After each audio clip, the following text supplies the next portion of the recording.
How's it going? This is Lansdowne Roar, the voice of the fans. Coming up, new manager Heimir Hallgrímsson is unveiled to the press. He will move to Ireland and he keeps the door open for John O'Shea. Plus, Damien Duff, well, he wants to race Abbottstown to the ground. This is Lansdowne Roar. David Dunn here, joined by Martin Prendergast. You're very welcome to another episode of Lansdowne Roar. And of course, if you like what you see, you love what you hear, scan that QR code, hit that subscribe button, and head over to our Facebook, Instagram, and our Twitter account. We are the voice of the fans. We want you to have your say. Isn't that right, Martin? How are you doing?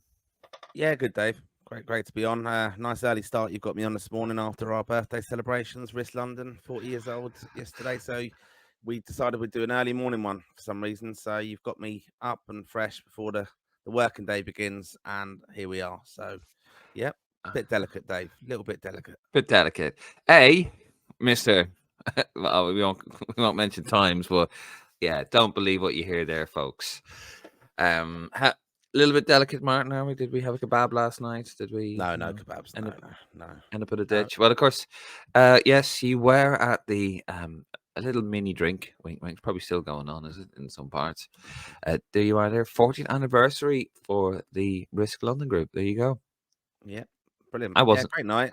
And really well done to you, Dave, for designing our fantastic 40th anniversary badges, to be honest. And they went down really well. Everyone loved them. So, yeah, great night. Great to catch up. It was actually brilliant because obviously the unveiling of our new manager was the big talking point.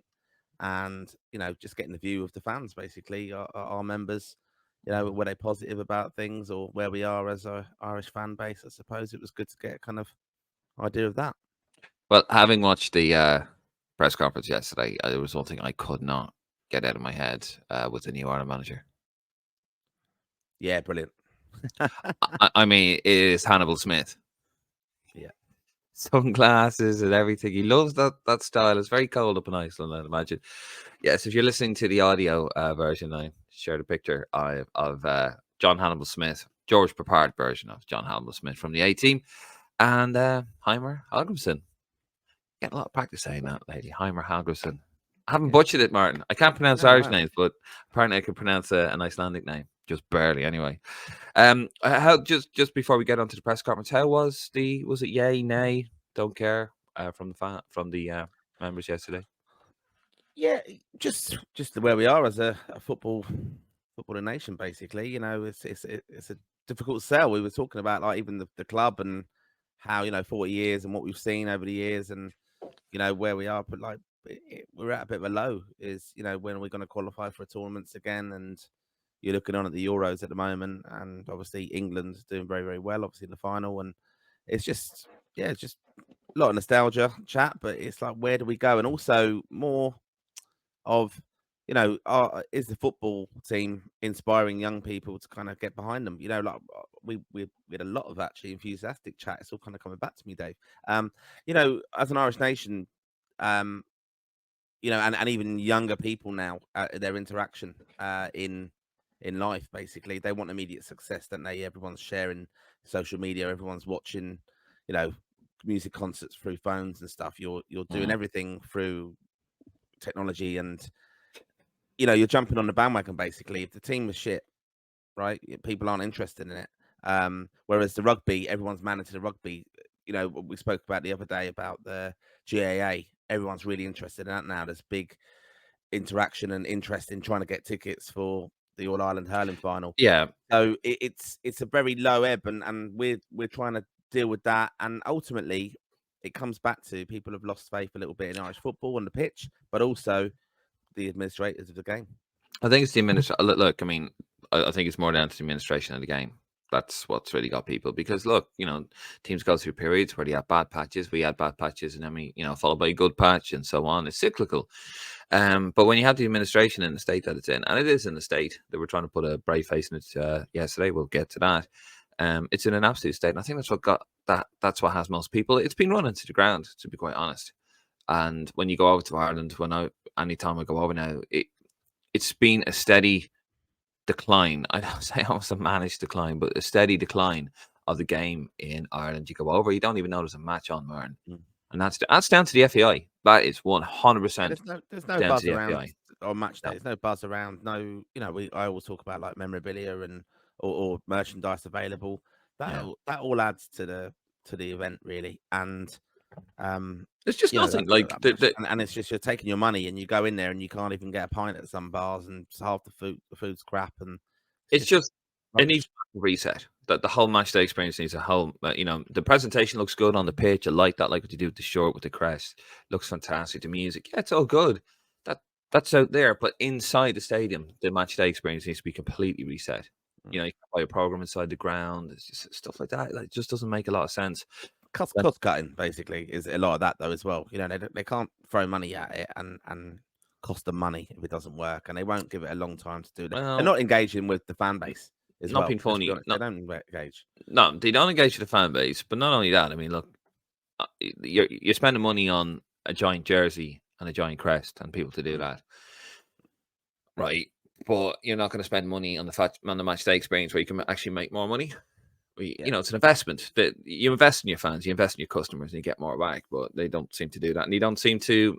No, they don't engage with the fans at all. And we talked about this, excuse me, on the live episode, which you can check out on the YouTube channel there as well. And on Twitter and Facebook. But there's so much free knowledge out there because a lot of Irish fans are well-educated professionals, have expertise in this field, and they can go out and engage with those guys and get that knowledge and experience for absolutely nothing. But they don't do it, and that is on them. Anyway, we're going to move it on. We're going to get to the press conference here. That was on yesterday at the Lansdowne Road Stadium. There's Marc Canham, Director of Football, sitting next to Heimir Hallgrímsson. For those of you that are listening, this is just sort of a little breakdown, and then I'm going to go through a few bits and pieces, Martin, and try to get your opinion on it. Nuts and bolts of it, really. Heimir Hallgrímsson was unveiled at the press conference yesterday by FAI Director of Football Marc Canham and FAI interim CEO David Carell. He has signed basically a 17-month deal at €650,000 per annum. That's 100 more, apparently, than Kenny was getting. Says there was interest from the FAI before the COPA, only signed in the last couple of days. He hasn't picked his backroom staff yet, but wants to keep the current backroom staff that was under John O'Shea after talking to Seamus Coleman. He pretty much wants continuity, and he wants to find a place for John O'Shea. He will move to Ireland, and he's going to try and immerse himself in the culture. He was actually at a few League of Ireland. I was at Shelburne, I think, last night, wasn't he, in Talca Park. This is what Marc Canham had to say in the process, and then I'm going to get your reaction to this, Martin. FAI, this is from the Irish Independent. FAI Director of Football, Marc Canham, has claimed new Irish boss Heimir Hallgrímsson was chosen as their number one candidate last March, but stopped short of clarifying the situation around his existing contractual obligations. Announcement last April. We made the decision, he said, that we wanted to focus on someone who met our criteria as closely as possible. Heimir was clearly one of those candidates who met that criteria above and beyond. We made that decision in March. We obviously communicated at the point that we hoped to make an appointment in early April. Heimir was one of those people that was under contract. I think we had our time again. I acknowledged this in April in our in-house video, and I acknowledged it again today. We wouldn't communicate it in that way.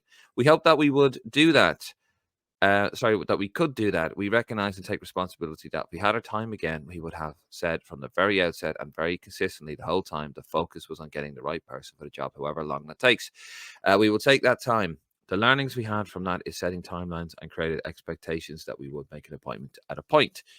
There are some learnings from us to take on board. Us on board? I think, Mark, you were the one that was making the announcements. We've got a little bit more to cover on that, but from just that snapshot of what he said there, what do you make of that, Martin? Yeah, obviously going to be scrutinised. Going to be questions of Marc Canham, and he Rightfully so.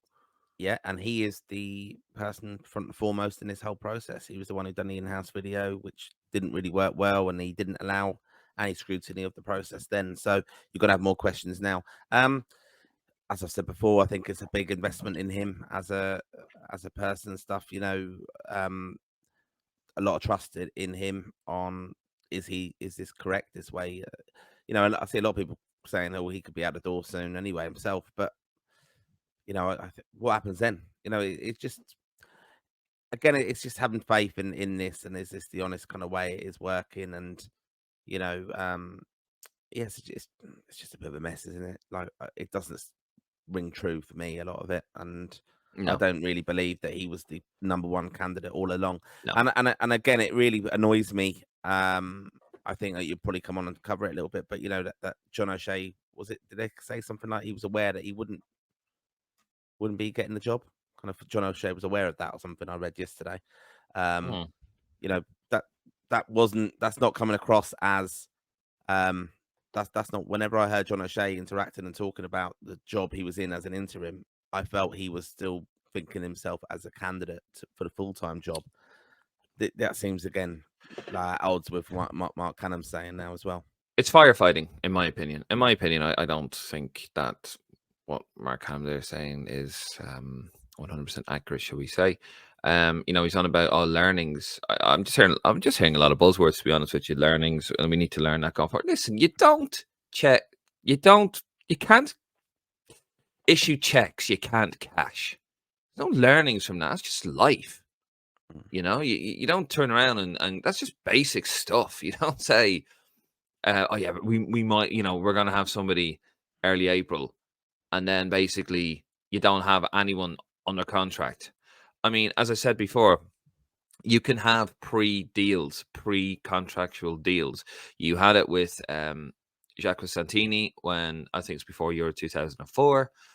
He announced he was signing for Tottenham, and he was a Tottenham manager straight after 2004. These things happen. There was none of that from him. None of that from the FAI. It was just a lot of smoke and signals, and and even I rewatched the in-house interview, the 4-minute in-house interview with Cathal Dervin, and he says the process is not complete. So no, I'm not having that. I'm sorry, I'm not having that. It's my opinion. I'm not having that at all. He continues. Pushed on if Hallgrímsson was the candidate they were hoping to announce last April, Canham said, "We made the decision that Heimir was our number one candidate. We hoped to conclude the process. It wasn't possible." Heimir was consistent all the way through that he was committed to the Nations League and Copa America. Nations League, they have their own Nations League. It's not just the European Nations League. Jamaica, what's the name of the region they play in Jamaica? Is it CONCACAF? Yeah. Okay. Where am I? Lost my train of thought. The learning from us was that we shouldn't have communicated that we hope to make an announcement at this point. In his opening statement, Canham said the FAI respected Hallgrímsson's decision to remain with Jamaica at the time they identified him as the number one target. We ran a very thorough process, he says, in which we identified Heimir as outstanding and number one candidate. He keeps saying the same thing over and over again, but he keeps talking about process. We wanted to appoint Heimir, but he had been very consistent, very committed to the Jamaican national team, competing in CONCACAF Nations League and the Copa America. This was a decision we respected. Yeah, you announced in April you'd have somebody. We remain in contact with Heimir and we're willing to wait for him to become available. We were absolutely focused on making sure we got this appointment right and the right person for the senior men's team for Irish football and for Irish football. This is exactly why we have made the decision to wait and secure Heimir at this point. Heimir was the only candidate we ever made a contract offer to. Heimir became available post Copa America, having resigned from his previous role. This enabled us to have a formal contractual conversation and execute contract talks over the last 9 to 10 days. It is true this took time. We were always in control of the process. Always. That is actually what he said, by the way. We wanted to appoint someone who was the best person for the job and for Irish football and our men's senior team. That is not something that at any point we were willing to compromise on. Despite lots of external pressure from you, Martin, and pressure on making an appointment, we stayed true to what we believed was right to find the best person for the job. We were happy to wait for our number one candidate and are delighted that he is sat here next to us today. So I was happy to get a guy in with basically no time to prepare before perhaps playing the European champions in September in our first competitive game. I mean, the manager himself said that it was the last couple of days. He's saying that, last 9 to 10 days, it's all come about. Yeah, it has. Like we're talking about Ireland here, and they did not. They It's recent. This is. I don't really believe. Yeah, he might have been the candidate they wanted to. He was definitely under consideration back in April and March, like they say. But we're talking about a voluntary board of the FAI. I think they went late to the board with this. I think it was like Marc Canham, okay, David Carell now in there as part of the recruitment. Let's be honest, Jonathan Hill went away from it. Packy Bonner, I know, was involved in it as well. But this isn't, I can't believe that.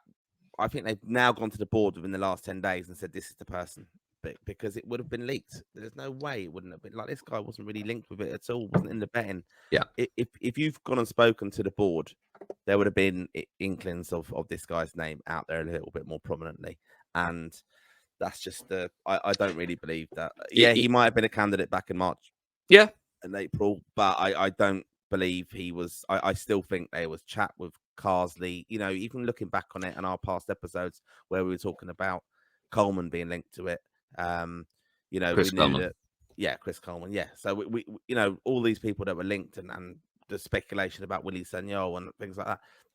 I think this is a bit of smoke and. I'm not buying it, to be honest with you. I don't think many people are. He was asked repeatedly, and the Virgin Media reporter, what is Amory? She's fantastic. Is it Amory Keegan? Yeah, brilliant. She's really good. She's really good. No messing about, straight to the point. No Tanya Donahue, because he's with the England women's team. Sorry, the Irish women's team. Well, not the England women's team. Of course, they play tonight. We'll talk a little bit about that later on. And she's just brilliant. And he was kind of squirming a little bit in his chair. But yeah, I'm not believing it. I mean, it's kind of funny that the Jamaican the president, is he? General Secretary of the Jamaica Football Federation, the JFF, Dennis Chung, he said he's surprised by this. He wasn't expecting this to happen. There was no inclination that he was going to take over the Ireland job. Just says that there was talk that he may want to go back to Iceland. Nothing was mentioned to us, this is what he says, and it came as a surprise when we saw it in the papers and he actually went to another job. It came as a surprise to learn that he was negotiating a job for a while. And as we were told, that he just wanted a break from the Jamaican environment as it wasn't good for him. I mean, to be fair, the place is a mess. The Football Association, that's from JamaicaGleaner.com anyway, and their quotes. And he continues, we were disappointed that he couldn't carry through with everything, but there could have been signs that this was coming. In January, he did indicate that he wanted to return to Iceland and come to Jamaica for the games. However, we didn't expect that. It was because another job was being negotiated. We had a contract up until 2026 World Cup, so now that this news has surfaced, a lot of things now make sense. So a little bit hard feelings there, I think. Also, Marc Canham, last bit here on Marc Canham. He was asked, like, have you misled the public here a little bit? And this is what he had to say about that. Misled you, Has he misled you? Do you feel misled? I think yes, he has. Well, I think he has. I'm still annoyed over that.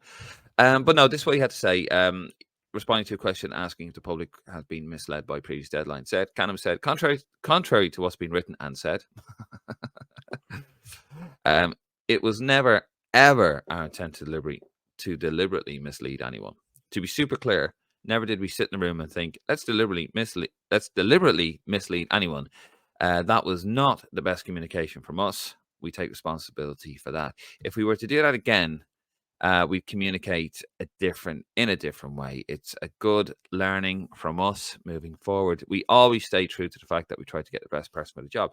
Yeah, I mean, I'm not saying, I don't think he sat down and went, let's mislead the entire public, because that will come back and bite us in the arse. But I just think through hastiness, a little bit of incompetence, he has misled the public. I think it just is an indictment of the association in general. There's a lack of leadership there within the association, which I don't blame Marc Canham for, or the interim CEO David Carell, but I think it's probably more damning on Jonathan Hill, who has since stepped down. Like, the communication on this was key. I don't mind about the privacy things and keeping it private and what they're doing. That would be as any business that you don't have to kind of air your dirty linen in public or what you're doing. You don't have to tell them what you're up to, but you are communicating with a fan base. Ultimately, I think it's not worked out. I think I think it just shows a real lack of strong leadership at the top of the association to say, right, we know what you're doing in the background, Mark, but we need to inform the fan base of what's happening. Why And not? also, the communication's got to be clearer. What's happened here is, someone a while ago decided, oh, well, let's do an in-house interview to all that appease people. It didn't work that, and there's more questions from it. And even now, it's like there's learnings from it. There shouldn't be learnings from a business, really. You shouldn't have that. It's It should basic have been stuff. right at the start. Yeah, at the start, it should have been Basic stuff. situation. We're an association in control, and that's what they're not. Hopefully now interim CEO will come in and he'll take charge of that and say, right, communications department, this is what we do. This is what you put out. And I'm not being, I'm not like being damning of the communications department because I think they do a great job and stuff. And even the reveal video the other day and stuff, all very good. But I think it just shows there was no one was in control to make that decision. Well, you can't communicate stuff that you don't have. Yeah. You can't do it. Like, they give you information, right? This is what we want. This is the message we want to get out. There you go. But he's the one that went on television, went on Virgin Media, went on RTE about how, we're very close to the process. We hope to have somebody early April.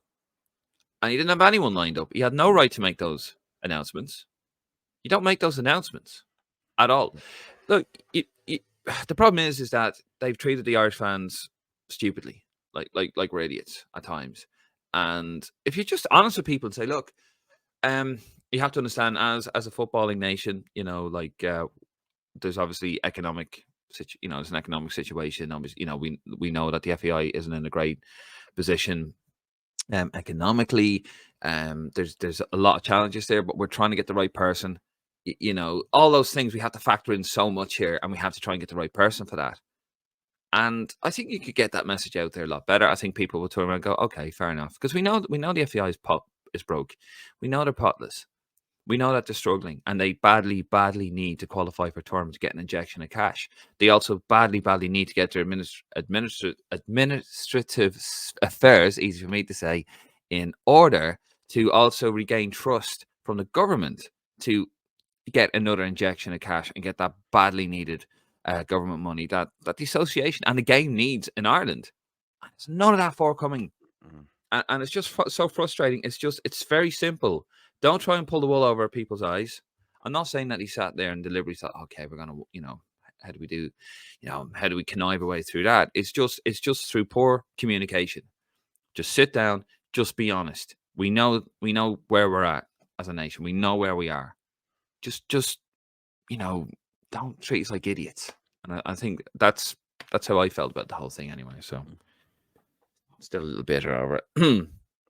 Right. You sound like another man who's quite bitter about the FAI, Dave. And angry about Brian Kerr. No. I'm doing a segue for you. I'm introducing this. Oh, you are.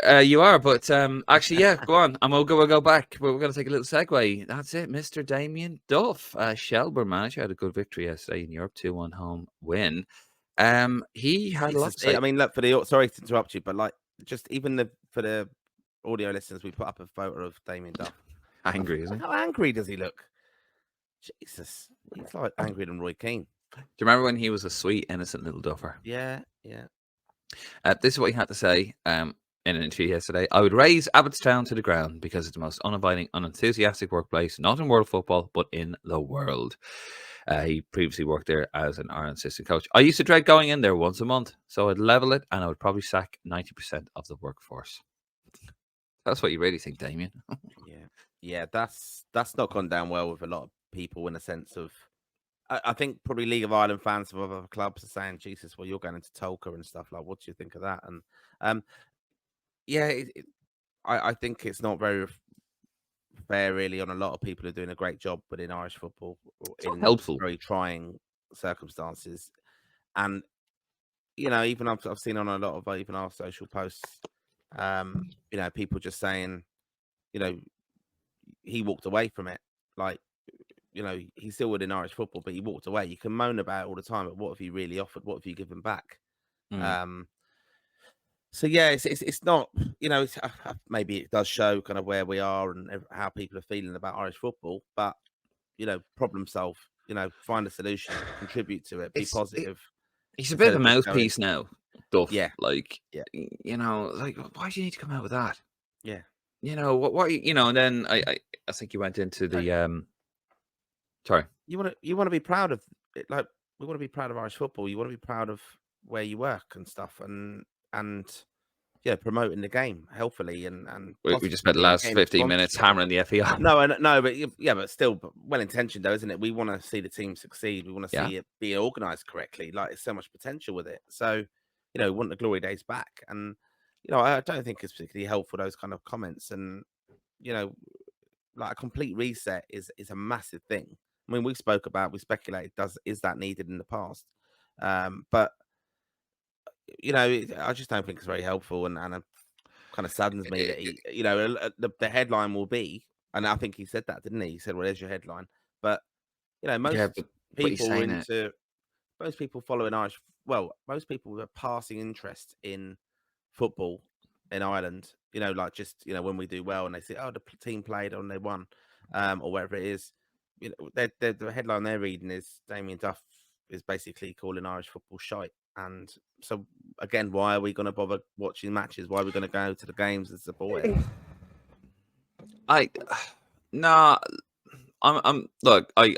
He's starting to annoy me now, Duff. Like, he's just a mouthpiece. Like, he's just coming out with all of this stuff all the time. Oh, there's your headline. He's just trying to grab headlines, and he you see him there, that picture. Here we go again. Like, he's just an angry man, and there's no way he can manage the Republic of Ireland. You have a stroke 6 months into the job, like the pressure of it. And it does annoy me, but look, at the end of the day, Irish football is in a mess. The whole raise to the ground, sack 90% of the staff. It's just this kind of, it's this sort of, yet again, somebody hears that in a pub, they punch the air. You tell them, Duffer, pretty much what you do when you see Roy Keane on the telly. It's just, it's a little bit kind of, I don't know, it kind of annoys me because I think he's just doing it for attention. But to be fair, you're saying that we want people to be proud of Irish football. There's not really a lot to be proud of at the moment, Martin. We've just talked earlier, No, but we talked earlier. You want to be positive about it, though. Like, we've got a new manager. Nothing to be positive about. Yeah, but ultimately, we want people to support Irish football, and it is a but we've got a manager now. Like, we were waiting for ages to get a manager. We should be excited about what the manager's going to do. What squad's he going to pick? We're 6 weeks out from playing against England, and I know, but like, it's just very flat in football at the moment, Irish football. Like, but that's not Duffer. You wouldn't know, but you wouldn't even know the women are playing tonight, really, would you? No, you wouldn't. I mean, but that's not Damien Duff's fault. We're going to talk about that in a second, actually, with the women. But that's not Damien Duff's fault. It's not Damien Duff's fault that we had 231 days without a manager. It's not Damien Duff's fault that we had two international windows with a manager, with an interim manager who kind of gave the impression that there might be still be a chance he might get the job if he does well. That was kind of what was. No one has come out and said that was kind of the vibe he got from what he was saying. It's not Damien Duff's fault that the FAI have taken a 3-match pack, put them together, and then he's still got 10,000 tickets still available for England, which is amazing, which I thought would have been sold out. It's not Damien Duff's fault that when you go to Dublin for a match, you wouldn't know there was a match on. That's not his fault. It's not his fault that you can't buy a program in the ground. It's not his fault that, they've gone with Castori, who nobody wanted, that you buy a professional shirt with Sky on the front, which, Irish fans will be saying for years and years and years and years, please don't give us an option to not have the sponsor on the shirt. They have the sponsor on the shirt. So what did he do? They go off and buy the jerseys from China. That's not Duff's fault. It's just one misstep after misstep after misstep after misstep.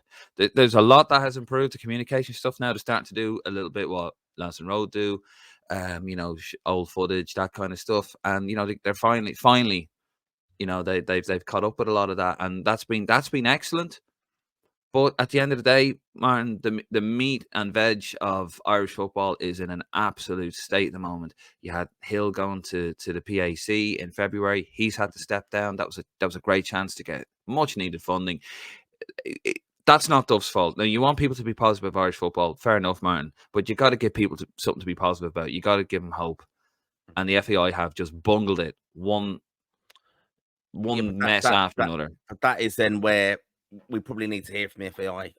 We need to hear from like David Carell talking about real like you've got to turn that narrative. You've got to start going. We got to give him a chance. Positive, yeah. We got to give him a chance, and I'm going to give David Carell or whoever gets the job. If it is Carell or whoever, I'll give him a chance. I'm going to give this manager a chance, absolutely. But I'm kind of tired. Like it's getting to the point. Like I'm going to give John Hill a chance. What you know? What did we get out of that? Oh, you know, he steadied the ship. I mean, not being funny, but you know, couldn't have been much worse when he took over. You know, and I think people before him steadied the ship. They all played a role. I think Paul Cook was the CEO for a bit. Noel Mooney, you know, they all had their little role to play in that. And I don't mean little. I don't mean that to sound disparaging. They all had little roles to sort of bring it out of the muck completely. It was in the drain. Never mind circling the drain. And you know, we give this guy a chance. What did we get out of it? You know, I mean, we were saying for you, like nothing was right about that. Guy wasn't even living in the country. The new manager's going to live in the country, so okay, that's a positive step. Yeah, you know, I think so that is a positive. I think we'll see a turn of a narrative now. We will see him. There you go, lads. Buy your match ticket. The manager's living in the country. There you go. See? Yeah. But sorry, it just winds me up. It's evidently anyway. But we're gonna look. Hopefully now we have we have a new CEO and he's come in, and hopefully that's something to do with him. The fact that Jonathan Hill they couldn't come to a decision with him, with the new manager Canham and all that, and now Carell was part of the last process, and he's probably gone in, and I'm hoping he's helped go right, get it done, because it's been a mess. Yeah, that's what I'm hoping. Anyway, speaking of David Carell, there was obviously a few. This is yet again from the Independent. Carell on overshadowing the women's team. Since yesterday's news, many questions have been raised about the timing of the announcement. In a week where the FAI interim CEO David Carell apologised to former female players who have spoken out about their alleged abuse, while Ireland's women's side are set to play England tomorrow in Euro 2025 qualifying tonight.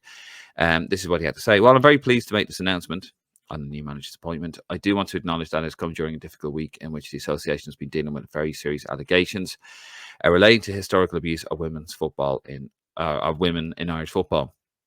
This he said at the beginning. Please know our preference would have been to make this announcement at a different time, but due to a range of factors, we had to proceed today. We communicated this to the group of women in advance, and we have asked for their understanding. Despite today being an important day for Irish football, those courageous women remain at the forefront of our thoughts, and we reiterate our support for them. Why did they have to make the announcement in the week when the women's were playing? Why couldn't they hold it another week? I mean, Klopp, they knew from November that he was leaving Liverpool, and he announced it. What was it? March, April? I'm probably thinking about leaks. So to be honest, you know, if he's in the country and seen and things like that, they probably wanted it done. And again, you could say to hold it for a week or like what's just hold it for a week. They could have done so because so what to leak it? We don't even know who the backroom staff are yet and things like that. So they could have been sorting out all that because that could have been answered. I think it's rushed, and I think it's just contractually they did that. You know, like I said, the backroom staff was a question again asked yesterday. Yeah. And then again, without John O'Shea, they're saying he liked John O'Shea and he's spoken to John O'Shea, but like, that should be concrete. Yeah, my backroom staff are the people who were consistently involved in the last two camps. We want that continuity. We spoke to Seamus Coleman. He's really happy with that as the kind of senior player leadership kind of team, I suppose. You know, and then it stops speculation. It's exactly it's unorganized and unprofessional because it's exactly like when John O'Shea got the interim job for the last two games. Yeah. Oh, we're going to speak to him. I mean, John O'Shea could have turned around and went, right, I want €1 million for this. Like, yeah, you're putting out everything out there, and you're doing it on the trust that John O'Shea's a decent guy, and we'll approach. And he is a decent guy, to be fair. Going to do that, and that's where you go with it. Yeah. Why not hold it back a week? They could have held it back. Yeah, They could have held it. I'm not now. Whatever about the abuse allegations, had no control over that. Right, fair enough. No control over that whatsoever. And I think the FEI have actually, that's one thing they've got really, from what I've seen on the outside, that seems to be something that they've dealt with quite well, actually. From what I've seen on the outside, they put a number, an email. Actually, we'll put those details on the description here, a number and an email. You know, if you want to make a confidential report of abuse, that's been spot on from what I can see. But the whole thing, why not leak? Why not hold it another week? What would really another week matter? And so what if it gets leaked? Yeah. You know, they haven't announced any staff, any backroom staff. It's called a non-disclosure agreement. It's called an NDA. You just sign it. Like, I mean, you can do these things. You just, you know, you could get somebody to go over to Iceland with a contract. You could sneak him in on a flight. You get him in on a flight to Cork. No one's going to be in Cork. You know, you just get a bus down to Cork. You fly him in. Down to, you know, you go through England. Yeah, but they want to do all that video stuff. They want to do all that launch stuff. That's why they want to do it as well. You could do it, but it just never seems to be. They just seem to be very. There never seems to be like a bigger picture with these guys at times. You know, it just seems to me like we better announce this now because it's not planned. It's just reactive. It seems to be very reactive at times.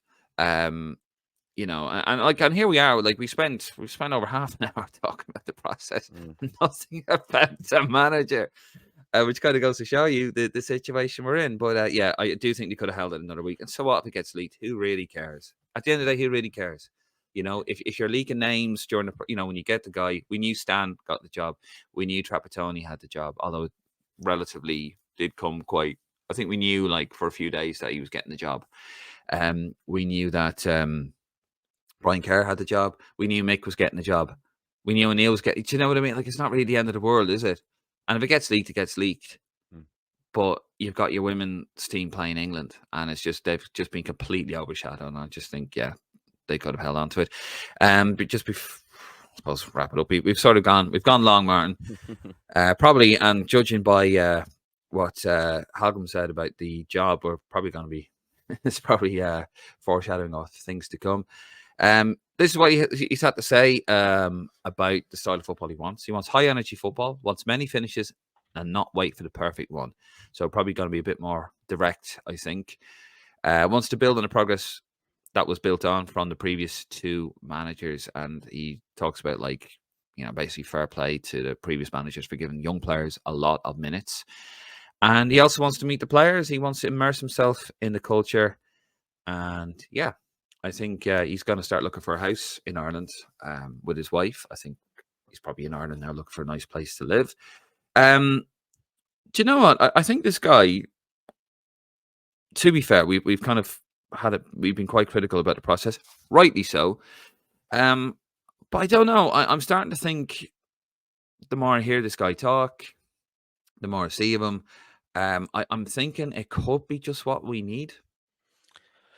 Yeah, I'm excited for it. Like, I do want to see what he's going to do. You know, I'm pretty relieved in a way, and that, you know, we've finally got a manager on board, and yeah, I want to see proof of it now on why he's been selected and his interaction. I think it'll be fascinating seeing it's just ended a really long 231 days, isn't it? Yeah. That we now know that we can focus on. Oh, he was at you know, Sheffield United match or whoever it was, right? You know, like I kind of want to follow him now, see who he's looking at. It's going to be interesting. You know, he's watching Sammy Schmodix. He's looking at this player. He's thinking of this player coming into the squad. I like to hear that now. When we used to hear that, it seems a long time ago since we used to kind of get these little scoops, or, oh, I just saw Stephen Kenny at the airport. He was at the Hull game today, or he was at this. I'm interested to see our manager now doing his job, where he's going to be. I think the League of Ireland stuff and him going into that is going to be a little bit of a PR thing to help the FAI promote the game, which is great, and it's brilliantly shown an interest in it.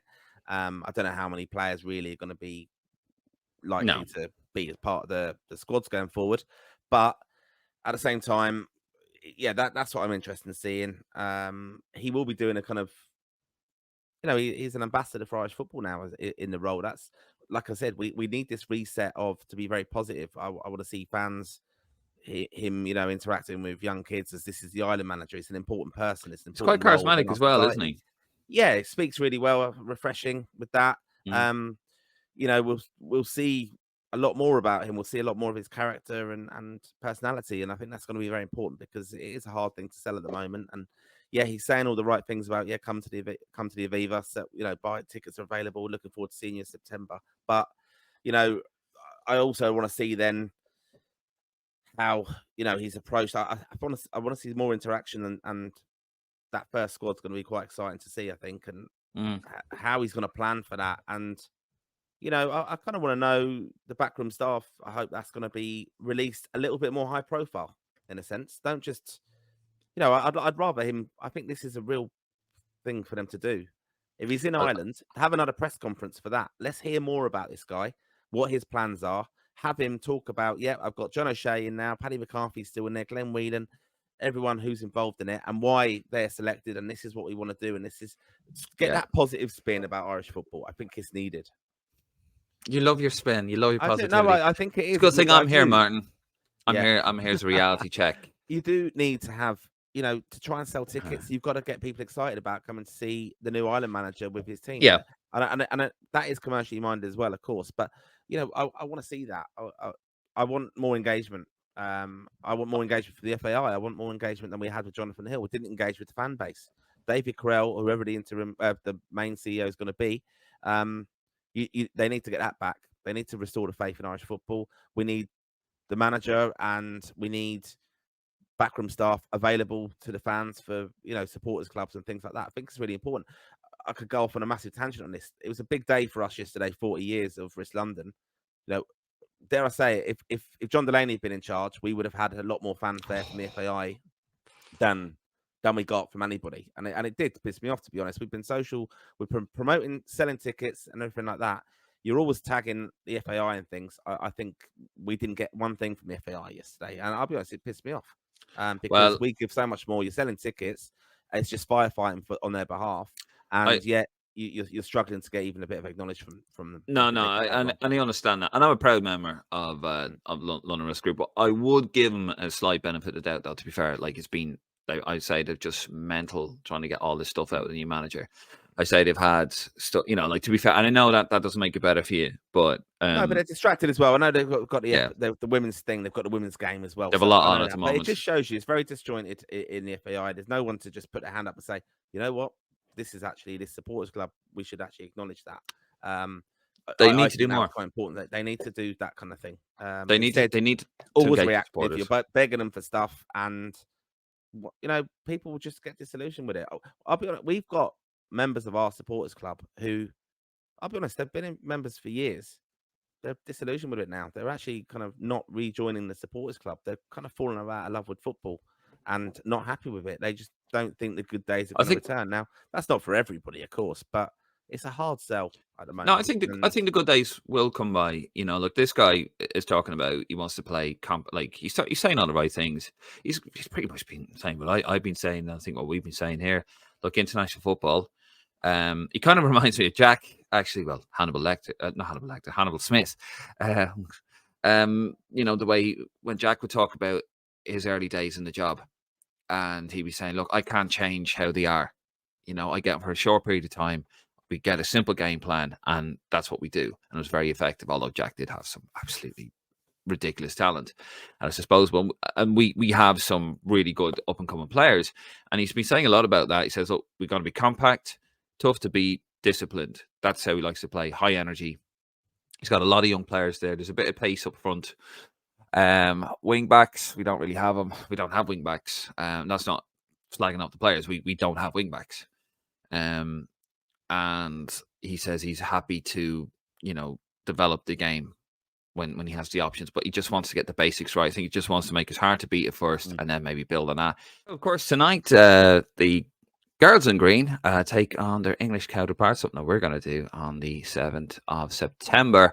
Martin, obviously it's a Euro qualifier, or Nations League, isn't it? It's also a Euro qualifier as well, but missing a couple of top players tonight. Yeah, Carusa's out, and so too Kay McKay's suspended, sadly. So it's going to be a big challenge for the girls to get a good result. And we have no points in the group so far. So it's all in the favour of England, to be honest. I mean, I think if they win tonight, they guarantee the qualification for the Euros and things. So, yeah, it's going to be a big arse down in Carrow Road. It's sold out. The great Irish support, I think, will be there as well, because tickets are obviously sold in a kind of segregated area. And I know it does have a fantastic following. I mean, I'm still a bit annoyed that the game is down in Carrow Road. They could have had that in Brentford, for example, or Fulham, and brought, a London Irish audience to it, to be honest. Millwall, even. Yeah, I mean, you're traveling. It's an awkward one to get to, a couple of hours from London to get to Norwich, so it's detracted from it for me. And yeah, they have, England have held games at Wembley as well over the past, so I think it's particularly disappointing, because I think it's kind of lost the clamour for tickets and things, excitement around it. It's gone very much under the radar, this game. But I wish the girls all the best. Obviously, we're watching it. Eileen Gleeson. It's been a very difficult week, obviously, for Irish women involved in football. Lots of, the overshadowing with the abuse kind of scandal, I suppose. But, I'm sure they'll put on a good performance tonight. It's a big one. And then they're down in Turner's Cross, Parc y Cuivre, aren't they, down for the French game? French game. So, yeah, it's a big test. I mean, we haven't got a point, and just, we really like football again. We've been speaking about how we're in a lull and a bit of a low ebb. It's kind of going that way a little bit for the women's football, so we need a positive result really to get a lift up with that and get the interest in the game back up again. Do you think this could work? And I don't know. There's something about this guy. He could be the man to bring Irish football to galvanise Irish football. He does seem like the sort that will probably go to a West London meeting, or you probably go to, you find him in some obscure parts of the country trying to, sell. And I think he's probably aware that Irish football is very fractured, especially at an international level right now. Yeah. And he needs to go out there and try to sell the game to people.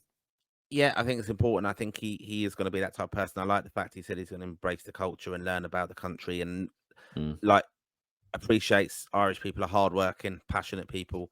Mm-hmm. That's what he wants to get into his team. The team should be reflective of the people. So that's what I think we're going to see now. And yeah, it's been a really hard time for us, but and I hope he does well. I look, Mr. Positive again. I really want him to do well, but we all do. No, I really want him to. We want him to do well. We want a successful football team, of course, and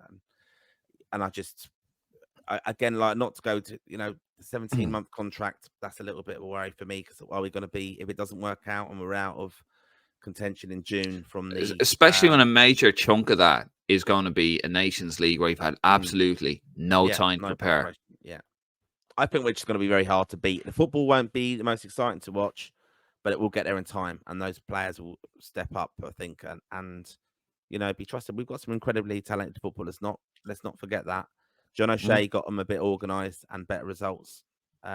Let's not forget that. And we've come from a very hard, difficult time with little joy under Stephen Kenny, for lots of factors as well with that. It went on too long, we know.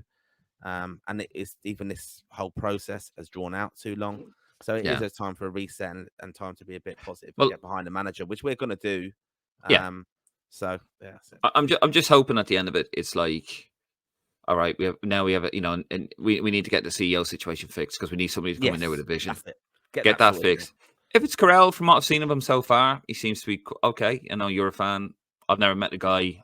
From what I've seen of him, yeah, he looks okay. He looks like a proper CEO, but need to get a bit more active on Twitter and needs to engage with the fans. We've been saying from day one. Hopefully Canham has learned. And look, if Canham's the man who delivers all of this or plays at least a part, where history looks back at him fondly, fantastic. Yeah. And hopefully the manager now will come in, and we'll like what we see. We'll see progress. We'll see a game plan. I would have liked to have seen a longer contract, Martin. I do agree with you on that one. But yeah, I'm just hoping it all works out. And yeah, right, that's it. We're going to leave it there. I said I'd give you the final word, Martin, but I've taken it over. Exactly. Cheers. No problem. Right, we're going to leave it there. Thank you very much for watching or listening. As always, this is Lansdowne Roar, the voice of the fans. Irish football's most interactive podcast. You can catch us most Mondays and Fridays, and of course, live on Wednesday at around 10:30. So we're back doing the lives.